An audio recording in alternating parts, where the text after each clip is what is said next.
દયા વગેરે ગુણો પર ભાર દે, ભગવાન દયાળુતા વગેરે ગુણો ઉપર જે ભાર દે, ભગવાનની દયાલુતા વગેરે ગુણો ઉપર ભાર દે અને એમની જે કથા કરતો જ છે, કારણ કે ભગવાનના દયાલુ ધર્મ ઉપર, એ ધર્મ ઉપર વિશેષ જોર આપે, કેટલો કૃપાળુ ભગવાન, એની જ કથા કરે તો એ ઘીનો સમુદ્ર છે કે એનું આચમન માત્ર જે છે બલપ્રદ તો છે, ભક્તિને પુષ્ટ કરનારું છે, ભગવાનની તે કૃપાળુતા બતાવે છે. તો દયાલુતાનો જે ધર્મ ઉપર ભાર મૂકે એ, અને ભગવાનની સર્વશક્તિમાન સર્વ દુઃખ હરતા છે ભગવાન, એવા ગુણો ઉપર જે ભાર દે, એમની જે કથા જે છે ક્ષીરોદ જેવી છે. ક્ષીરોદ દૂધનો ભરેલો સમુદ્ર છે.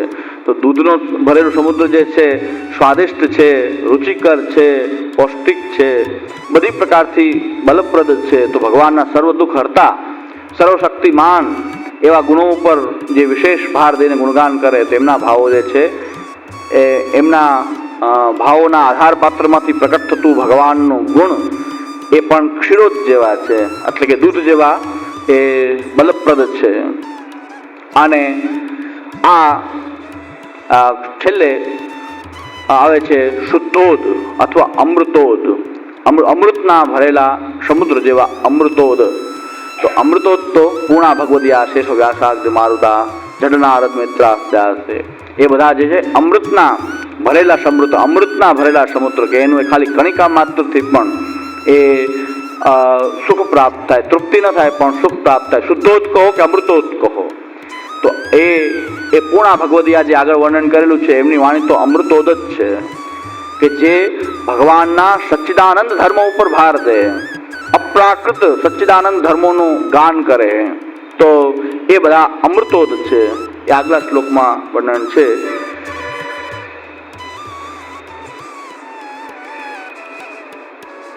ગુણાતીતતયા શુદ્ધાન સચ્ચિદાનંદ રૂપિણઃ સર્વાને ગુણાન વિષ્ણુ વર્ણયંતી વિચક્ષણાઃ તે અમૃતોદાઃ સમાખ્યાતસ્તદ વાક્પાનમ સુદુર્લભમ. ગુણાતીતયા ભગવાન નિર્ગુણ છે, ભગવાન નિર્ગુણ છે, પ્રાકૃત સત્વરતમ ગુણ વાળો નથી. ભગવાન નિર્ગુણ છે, ગુણાતીત છે, અને એના જે ધર્મો જે છે એ સચ્ચિદાનંદ વગેરે અપ્રાકૃત ધર્મો છે.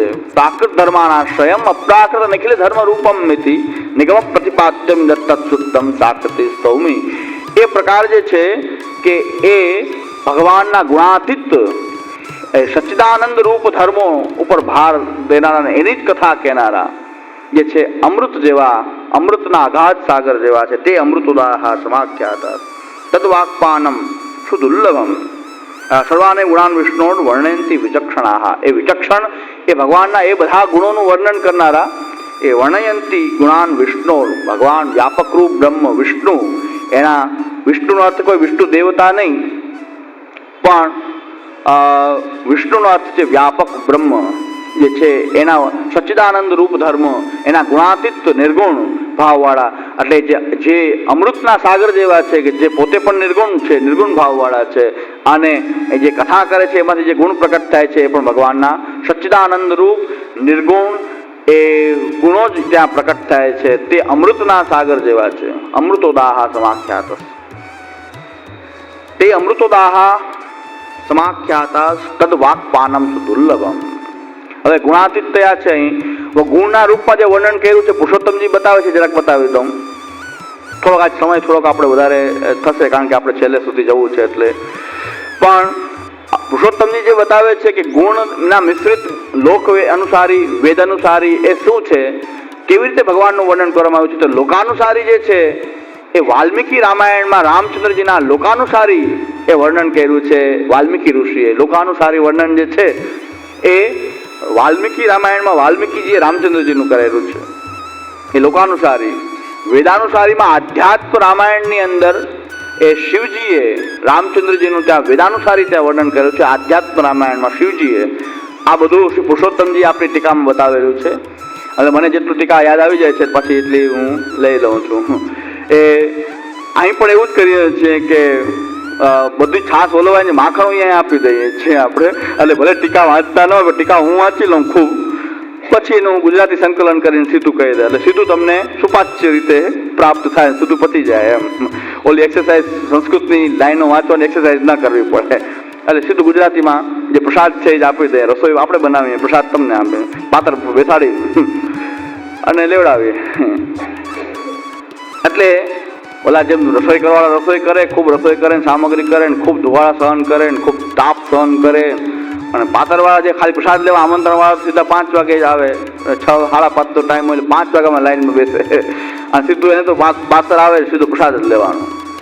અહીં પણ એવું જ છે કે આ બધી એક્સરસાઇઝ જે કંઈ કરવાની હોય બનાવવાની એ હું બનાવી લઉં, અને એટલે 3 દૂને 6 કલાક થાય, મારે બીજી 2-3 કલાક બીજી થાય એને પાઠ કરવાનો. મારો તો ફાયદો જ છે, બીજી 2-3 કલાક હું આ પાઠ કર્યા કરું બધું જોઈને, પછી સીધું ગુજરાતી જેટલું પાછું એટલું યાદ આવે એટલું અહીંયા ધરી દે. એટલે આ પ્રકાર સીધું પ્રસાદ.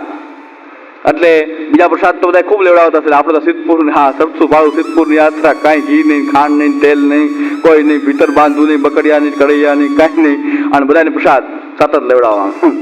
એટલે સતત ચાલુ જ. તો કેટલા રોજ 500, 700, 1000 વૈષ્ણવનું રોજ સમાધાન, બે ટાઈમનું અહીંયા. એટલે આપણા ચાલુ જ કેટલું મોટું ચાલુ જ ભીતર કે સતત પ્રસાદ.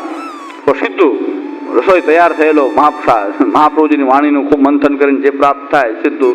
એટલે લોકાનુસારી વર્ણન ક્યાં છે, વેદાનુસારી કેવું છે, ઉદાહરણના રૂપમાં પુરુષોત્તમજીએ બતાવ્યું છે. ક્યાંક લોકાનુસારી વર્ણન છે, ક્યાંક વેદાન, પણ એ પોતે ભગવદીય છે, પણ ભગવદી પ્રેરણાથી એ વર્ણન એ રીતે કરે છે. એ પ્રમાણે લોકાનુસારી વેદાનુસારી વર્ણન છે, પણ પોતે તો એ પૂર્ણ ભગવદીય જ છે. વાલ્મીકી ઋષિમાં કોઈ સંશય નથી, પણ છતાં વર્ણન કરે છે ત્યારે એ લોકાનુસારી વર્ણન કરે છે. હવે એમાં શું છે, અહીં ભગવદ ઈચ્છાઓ પૂર્ણ ભગવદી હોવા છતાં એના મુખમાંથી લોકાનુસારી વર્ણન નીકળે છે. કંઈક ભગવાનની એવી ઈચ્છા છે, આ રીતે વર્ણન કરો, મારા ગુણો આ રીતે વર્ણન થાય, એવી પ્રેરણા એમને થાય ત્યારે એવી રીતે વર્ણન કરે છે. અહીં ભગવદ ઈચ્છાથી થાય છે, કારણ કે નહીં તો એ અમૃતોદાહ જ છે, એવા જ ઈ કક્ષાના જ છે, પણ છતાં એ વર્ણન આ રીતે કરે છે ત્યારે ભગવદની ઈચ્છા ક્યાંક ત્યાં નિયામક છે. તો એ પોતે પોતાની બાજુ ભગવદ ઈચ્છામાં સંશય નથી, પણ વર્ણન એનું આ રીતે હોય છે લોકાનુસારી.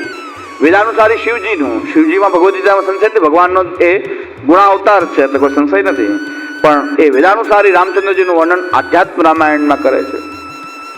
મનુસ્મૃતિમાં ભગવાન એ મનુસ્મૃતિની અંદર એ બ્રહ્માજીને પરબ્રહ્મ નારાયણ રૂપે બ્રહ્માજીની સ્તુતિ કરે છે. તો ભગવાનના રજોગુણ રૂપ સત્વ ગુણનું કેવી રીતે વર્ણન છે, ત્યાં ભગવાનના રજોગુણના અવતાર રૂપ, ભગવાન જ્યારે રજોગુણમાં પ્રવિષ્ટ થઈને અવતાર ધારણ કરે ત્યારે બ્રહ્માજી કહેવાય છે ભગવાન. પણ એ મનુસ્મૃતિમાં બ્રહ્માજી રૂપ એ ભગવાનની ત્યાં દેવતા રૂપ બ્રહ્માજી નહીં, પણ ભગવાને જે રજોગુણનો સ્વીકાર કરીને જે રૂપ ધારણ કર્યું એની વર્ણન, એને નારાયણ રૂપ વર્ણન મનુસ્મૃતિમાં ભગવાન મનુ કરે છે બ્રહ્માજીને. તો એ રજોગુણનું, ભગવાનના રજોગુણની ત્યાં એ સ્તુતિ છે. તો રજોગુણ રૂપ ભગવાન જ્યારે રજોગુણનો સ્વીકાર કરીને જે અવતાર ધારણ કરે ત્યારે બ્રહ્માજી કહેવાય. જ્યારે તમોગુણ ધારણ કરીને ભગવાન અવતાર ધારણ કરે ત્યારે શિવજી કહેવાય. જ્યારે એ સત્વગુણ એનો ધારણ કરીને જે અવતાર પ્રકટ થાય, સત્વગુણમાં જ્યારે પ્રકટ થઈને અવતાર કરે ત્યારે એને વિષ્ણુ કહેવાય.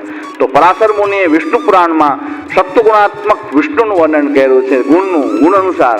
આથી પુરુષોત્તમજી સિવાય આ સ્પષ્ટતા એ ક્યાં કયું વર્ણન છે, લોકવેદ ગુણેર મિશ્ર ભાવે નહીં કે હરે ગુણાન.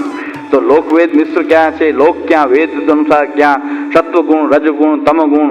તો ત્યાં સત્વ તે બ્રહ્માજીની સ્તુતિ નથી, પણ ભગવાને લીધેલા અવતારનું વર્ણન છે કે ભગવાને રજોગુણ ધારણ કર્યો, ભગવાને સત્વગુણનું રૂપ અવતાર ધારણ કર્યું. તો એની જે ત્યાં બ્રહ્માજી એટલે કે દેવતારૂપ બ્રહ્માજી નહીં, પણ ભગવત ગુણાવતાર રૂપ જે છે એનું ગુણગાન છે ત્યાં. તો ભગવાનનું જ ગુણગાન છે, પણ ત્યાં ગુણ રૂપે કરેલું છે. તો રજોગુણ રૂપ, તમોગુણ રૂપ શિવજી, વાયુ પુરાણમાં બ્રહ્મનું શિવ રૂપે, પરબ્રહ્મ રૂપે શિવનું વર્ણન છે.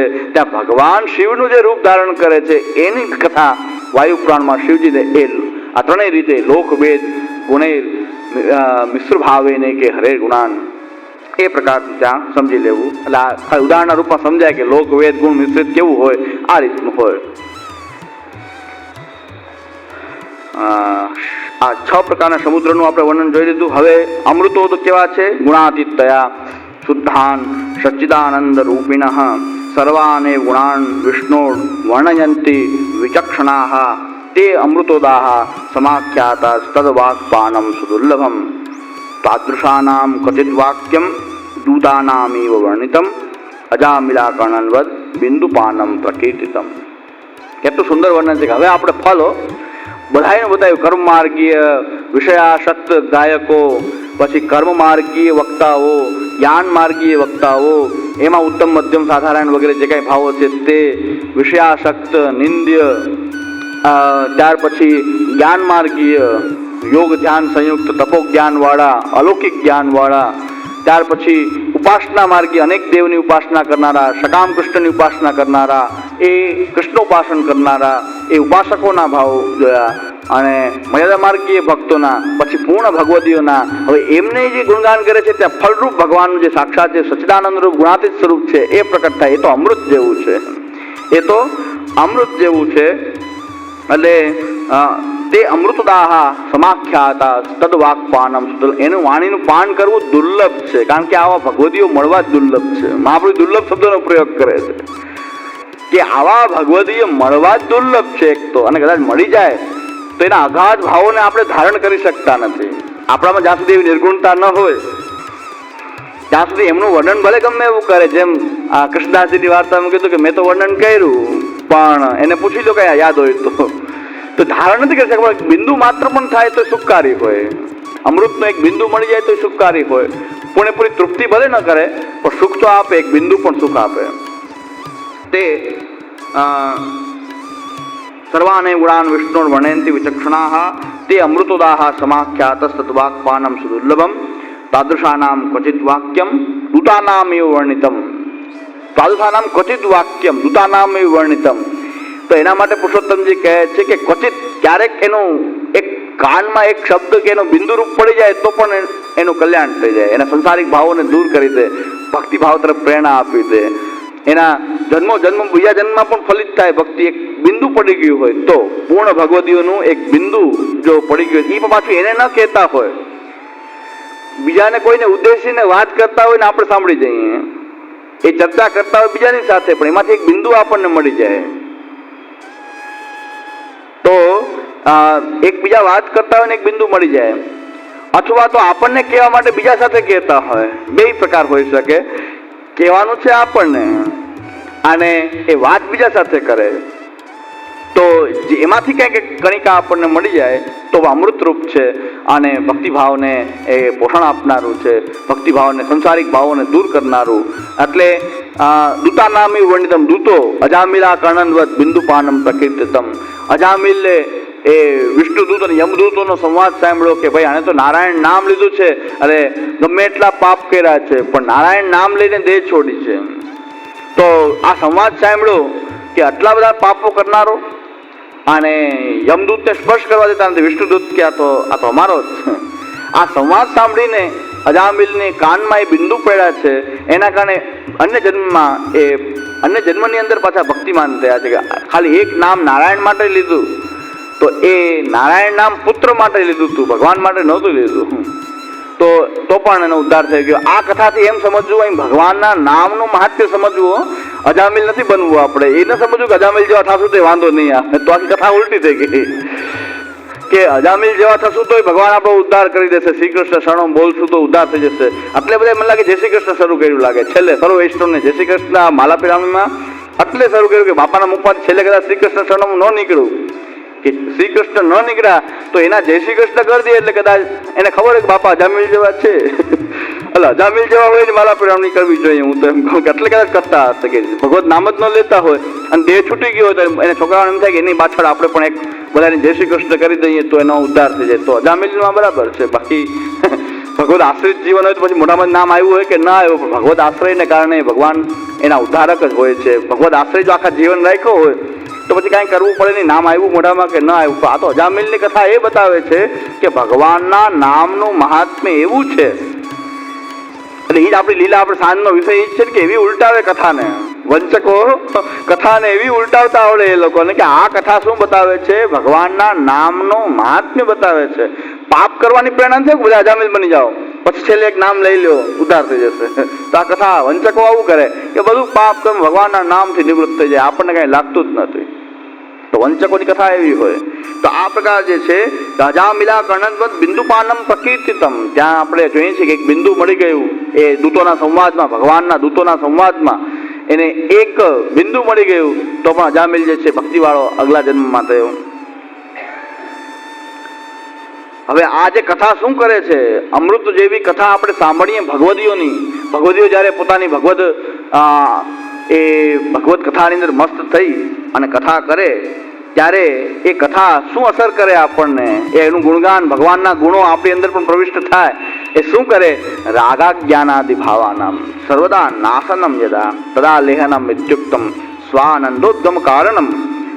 આ રીતે રાગ એટલે કે આપણો સાંસારિક જે રાગ છે તે અહંતા, મમતા વગેરે, અને અજ્ઞાન, એ રાગ, અજ્ઞાન અને આદિમાં કામ, ક્રોધ, આ બધું જ આ જે કથા જે છે સાંભળવાથી, એ અમૃતોદ જે છે એ અમૃતનું પાન કરવાથી, એ કથાનું પાન કરવાથી એ રાગ, સંસારિક રાગ, અજ્ઞાન અને કામ, ક્રોધ વગેરે ભાવો એ હૃદયમાં પ્રવિષ્ટ થયેલા એ ભગવદ્ ગુણો, જે આવા ગુણાતીત નિર્ગુણ ભક્તોના મુખમાંથી જ્યારે એ ગુણગાન નીકળે છે, એ ગુણગાનનું શ્રવણ કરવાથી શ્રોતાની અંદર પણ આવા અંદર રહેલા રાગ, અજ્ઞાન અને કામ, ક્રોધ એના દૂર થઈ જાય છે. અને સમજવું કે ભક્તની કથા હોય તો કામ, ક્રોધ, સંસાર વગેરેમાં વૈરાગ્ય ઉત્પન્ન થાય, સંસારિક ભાવોમાં ગ્લાનિ ઉત્પન્ન થાય તો કોઈ ભગવદીનો સંગ થયો. બાકી આપણને કામ, ક્રોધની પ્રેરણા આપે, વધારે સાંસારિક વૃત્તિમાં આપણો એ પ્રવેશ કરાવે. એ આ બાજુ પાણી રાખશો તો આમ થઈ જશે, આ બાજુ આમ રાખશો તો આ પ્રાપ્ત થઈ જશે, આ યંત્ર રાખો તો આમ થશે. ઓ ભગવદી, આ ભગવદી નથી, આ સાંસારિક ભાવોની વૃદ્ધિ કરવાનું કહે છે. આવી કથાઓ ચાલે છે પુષ્ટિ માર્ગમાં, કે કઈ પણ આવા પ્રકારના દોષ હોય તો તમારે હવેલીમાં આ પધરાવી દેવું, ફલાણું પધરાવી દેવું, અને દરવાજો આ જગ્યાએ રાખવો, ચિત્ર આ જગ્યાએ રાખવું, રસોડું આ જગ્યાએ રાખવું. પાછા એમ કે છે પુષ્ટિ વાસ્તુશાસ્ત્ર, પુષ્ટિ વાસ્તુ ટિપ્સ, બધે પુષ્ટિનો ડોઝ આપે. પુષ્ટિમાં વાસ્તુ આવ્યું ક્યાંથી? એટલે આ મહાનુભાવ આવી લીલા કરે છે કે આવા અંદર વાસ્તુ ટિપ્સ, પુષ્ટિ આવી એટલે આપણે બધા ગાંડા કે આપણે પુષ્ટિ માર્ગી મળી ગયું, ચાલો. તો પુષ્ટિ માર્ગમાં વાસ્તુ ટિપ્સ આવી ક્યાંથી? કોણે આપી છે આવી ટિપ્સ? આપણે એક મેગેઝિન બહાર પડે છે, તમે લેતા હો કે ન લેતા હો, દર મહિને બહાર પડશે, દર મહિનાની વાસ્તુ ટિપ્સ આપે, દર મહિનાના ગ્રહ નિવારણ માટે ઉપાય પણ આપે છે. તો હવે આને શું કરવું? અરે કાલે કેટલી સમસ્યાઓ, આપણે બધા સમસ્યામાં જ લીન હતા, કાલેની સમસ્યાઓનું જ વર્ણન કર્યું કે આવી સમસ્યા ઉત્પન્ન થઈ ગઈ. નામ પુષ્ટિનું બતાવે કંઈક માલ ને આપે કંઈક માલ. ઘણા એવા દુકાનદાર એવા હોય કે બતાવે એવી સરસ વસ્તુ બતાવે, સારા મગ બતાવે ને સારા ચણા બતાવે ને પછી કે જાઓ અંદર પેક કરી આવો, પેક કરીને ખરાબ નબળો માલ નાખી દે.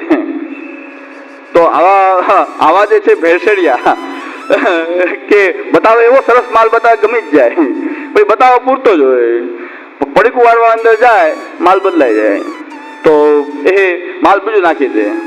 અમારા જુનાગઢમાં એવા મોટા વેપારીઓ છે પણ એની આવી રાડ છે બહુ કે આ લોકો બતાવે સારી સારી વસ્તુ બતાવે, પેકિંગ કરવા અંદર જાય માલ બદલાઈ જાય.